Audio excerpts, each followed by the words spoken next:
हाँ, मैं अकेला हूँ। ये दुनिया बहुत बड़ी है। इस दुनिया में जी रहे हर व्यक्ति में अलग अलग क्वालिटीज, अलग अलग खूबियां भरी हुई हैं। कोई शकल से अच्छा दिखता है लेकिन अकल से कमजोर है, तो कोई दिखने में एवरेज है मगर उसका दिमाग बंदूक से निकली गोली की तरह तेज। उसी तरह कई लोग ऐसे भी होते हैं जिन्हें लोगों में रहना पसंद होता है। इनके मुताबिक लोगों के बीच में रहने से दुनियादारी का ज्ञान प्राप्त होता है। लेकिन हर इंसान इसी तरह सोचता है, ऐसा तो नहीं हो सकता। हर किसी को लोगों के बीच रहना पसंद नहीं होता। शायद मैं भी उन्हीं में से एक हूँ, इसलिए मैं अकेला हूँ। मेरे जैसे कई सारे लोग ऐसे हैं जिन्हें अकेले जीवन व्यतीत करना ज्यादा पसंद है। तो अगर ये लोग 4 लोगों में बैठेंगे नहीं तो क्या वो अपना जीवन अच्छे तरीके से नहीं जी सकते?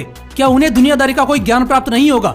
देखिए, सबसे पहले तो यह बात अपने दिमाग में बिठा लीजिए कि आपको जिस तरह से अपनी जिंदगी जीनी है उसी तरह जियो। कोई कह रहा है कि अकेले रहने से तेरी जिंदगी बर्बाद होने वाली है, तू जिंदगी में कुछ नहीं कर पाएगा। इन सब बातों को अपने दिमाग से निकाल कर कूड़ेदान में फेंक दो। हम अमर नहीं है, हम सबको एक दिन मरना है। हम इस धरती के मेहमान हैं, कुछ साल रहेंगे और चले जाएंगे। हमें हमारी इतनी सी जिंदगी में बहुत कुछ करने को नहीं मिलता। कहते हैं कि इंसानी रूप में पैदा होने के लिए बड़े पापड़ बेलने पड़ते हैं। जब इतनी सारी कठिनाइयों को पार करते हुए इतने पापड़ बेल के इंसान रूप में जन्म मिलता है, तो आखिर हम क्यों दूसरे की सुन के अपनी जिंदगी का अनमोल वक्त जाया करें? यार, जिंदगी कुछ ही सालों की तो है। जैसे जीना है खुल के जियो। अकेले रह के अगर जिंदगी जीने का मजा आ रहा है तो बिना किसी डर के, बिना किसी हिचकिचाहट के जियो। कोई अगर ये कहे कि अकेलेपन से एक सक्सेसफुल लाइफ नहीं बनाई जा सकती, तो मैं आपको एक रियल लाइफ स्टोरी बताता हूँ। मेरा एक दोस्त है, वो एक गांव में रहता है। 12th कंप्लीट होने के बाद वो पढ़ाई करने के लिए शहर में रहने लगा। वहाँ वो दिन भर स्टडी करता। उसके दोस्त भी उसी फील्ड से थे, इसलिए जब भी कोई डिस्कशन होता तो एग्जाम, पढ़ाई और उससे रिलेटेड चीजों की ही बातें होती। कोई व्यक्ति अगर उससे पूछता कि अगर एग्जाम क्लियर नहीं कर पाओगे तो आगे क्या करोगे, उसको इस सवाल से बहुत घबराहट होती थी। लेकिन हार्डवर्क करके एग्जाम क्लियर कर ही लेंगे, ऐसा कह के वो फिर से अपनी स्टडी में लग जाता। लेकिन उस वक्त उसने यह नहीं सोचा कि सही में अगर एग्जाम क्लियर नहीं हो पाया तो उसके पास कोई बैकअप प्लान है या नहीं, क्योंकि वो बाकी स्टूडेंट्स की तरह उस एग्जाम के माहौल में घुल मिल गया था। लेकिन उसके 1 साल बाद ही कोविड-19 की वजह से लॉकडाउन लग गया। वो गांव गया और अपने एक रूम में अकेले ही स्टडी करने लगा। कुछ दिन तो उसने अच्छे से स्टडी की, मगर उसके बाद उसे रियलाइज होने लगा कि अगर एग्जाम क्लियर नहीं हुआ तो वो क्या करेगा।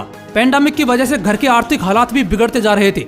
अब सोच के देखो, ऐसी विकट परिस्थिति में इंसान के दिमाग में कितने ख्याल आते हैं और ऐसे वक्त में सही फैसला लेना कितना मुश्किल होता है। लेकिन मेरा ये दोस्त बड़ा होशियार निकला।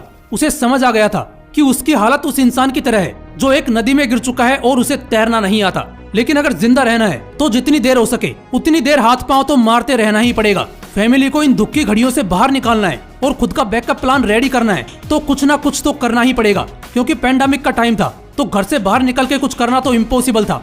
इसलिए वो ऑनलाइन जाके सर्च करने लगा कि घर बैठ के पैसा कैसे कमाया जाए। 1 महीना तो उसके हाथ निराशा ही लगी, लेकिन अगले 2 महीने के अंदर अकेले रहकर उसने कंटेंट क्रिएशन की दुनिया को समझ लिया। सच बता रहा हूँ, उसे बस राइटिंग करने का शौक था। जहाँ बाकी लोग अपने शौक को एक शौक तक ही सीमित रखते हैं, उसने अपने शौक को अपनी जिंदगी बना डाली। वो आज एक सक्सेसफुल कंटेंट राइटर है। पेंडेमिक में सभी लोग घर पर थे। उसने मुझे बताया कि जब लॉकडाउन लगा तो सभी दोस्त एक दूसरे से मिलते थे, लेकिन वो अकेले ही उस छोटे से रूम में रह के कुछ नया सीखता था। उसने लोगों के बीच जाके दुनियादारी को सीखने से ज्यादा अकेलेपन में अपनी सोच को बड़ा करके जिंदगी को सक्सेसफुल बनाने पर जोर दिया और बहुत ही कम वक्त में उसने अपनी जिंदगी सक्सेसफुल बना भी डाली। महात्मा गौतम बुद्ध ने कई सालों तक जंगल में रह के ध्यान करने के बाद दिव्य दृष्टि प्राप्त की थी। महात्मा गांधी ने पुणे की यरवदा सेंट्रल जेल की काल कोठरी में अकेले रह के माई एक्सपेरिमेंट्स विद ट्रूथ नाम की फेमस बुक लिख डाली। लोकमान्य तिलक ने बर्मा की मांडले जेल में सजा काटी और उसी दौरान उन्होंने गीता रहस्य नाम का ग्रंथ लिख डाला। मुझे ये सभी एग्जाम्पल्स देके यह समझाना है कि अकेलापन वो स्थिति है जिस स्थिति में इंसान अपनी लिमिट्स को पार करके सोच सकता है। उसको नए नए आइडियाज आते हैं। और सच बात तो यह है कि अकेलापन नाम की कोई चीज ही नहीं है, क्योंकि अकेलेपन में आप अकेले नहीं रहते। आपका सबसे अच्छा दोस्त आपके साथ होता है और वो दोस्त दूसरा कोई नहीं, आप खुद हो। आप में क्या टैलेंट है, अगर यह जानना है तो खुद को पहचानना पड़ेगा। खुद को पहचानने के लिए खुद से बात करना जरूरी है और यह तभी पॉसिबल है जब आप दुनियादारी से दूर अकेले रहोगे। वो कहते हैं ना कि अकेलेपन से वही गुजरता है जो जिंदगी में सही फैसलों को चुनता है। मैं ये नहीं कह रहा कि दुनिया से बस अब मुंह मोड़ लो और अपनी पूरी जिंदगी अकेलेपन में काटने लगो, क्योंकि एकदम अकेलापन भी घातक साबित हो सकता है। अकेलेपन में कई लोग डिप्रेशन में चले जाते हैं। देखिए, अकेले होने से आइडियाज तो आपको दुनिया से हटके आएंगे, आपके सोचने की क्षमता लिमिटलेस हो जाएगी। लेकिन अगर आप किसी दुख भरी घड़ी से गुजर रहे हो और अकेले हो तो फिर वो दुख की घड़ी आसानी से नहीं जाती। जब तक आप किसी से अपने दुख नहीं बांटोगे तब तक आप अपने दुख से भरे मन को हल्का नहीं कर पाओगे। इसीलिए वक्त को ध्यान में रखते हुए यह सोचना है कि अकेला रहना है या नहीं। और ये समझने के लिए मैं मानता हूँ आपको doctor APJ Abdul Kalam, doctor Bhimrao Ambedkar जैसे महान लोगों की बायोग्राफी पढ़नी चाहिए, जिससे आपको ये पता लगे कि कैसे अकेलेपन ने इन लोगों को सफलता की ऊंचाइयों पर पहुंचा दिया। इनकी बायोग्राफी आप कुकू एफएम पर आसानी से सुन सकते हैं। दोस्तों कुकू एफएम इंडिया का लीडिंग ऑडियो बुक प्लेटफॉर्म है, जहां पर आप ऐसी कई सक्सेस स्टोरीज के साथ साथ life changing audio books and book summaries सुन सकते हैं। देखो वैसे तो इनका एनुअल सब्सक्रिप्शन 399 रुपए का है, लेकिन अगर आप हमारा कोड MW50 यूज करते हैं तो पहले 250 सब्सक्राइबर्स को 50% का डिस्काउंट मिल जाएगा। तो अगर आपको ये बायोग्राफी सुननी है तो इसका लिंक डिस्क्रिप्शन और कमेंट बॉक्स में सबसे ऊपर मिल जाएगा। और लास्ट में बस यही कहना चाहूंगा कि अपने मन से जिस तरह जिंदगी को जीना है उसी तरह जियो। हर कोई अकेलेपन में नहीं जी सकता।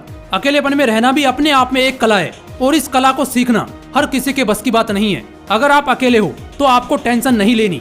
इस अकेलेपन में खुद को दोस्त बना लो और अपनी सोच को और ज्यादा ब्रॉड करो, फिर देखना सफलता आपके पीछे दौड़ती है या नहीं। जय हिंद, वंदे मातरम।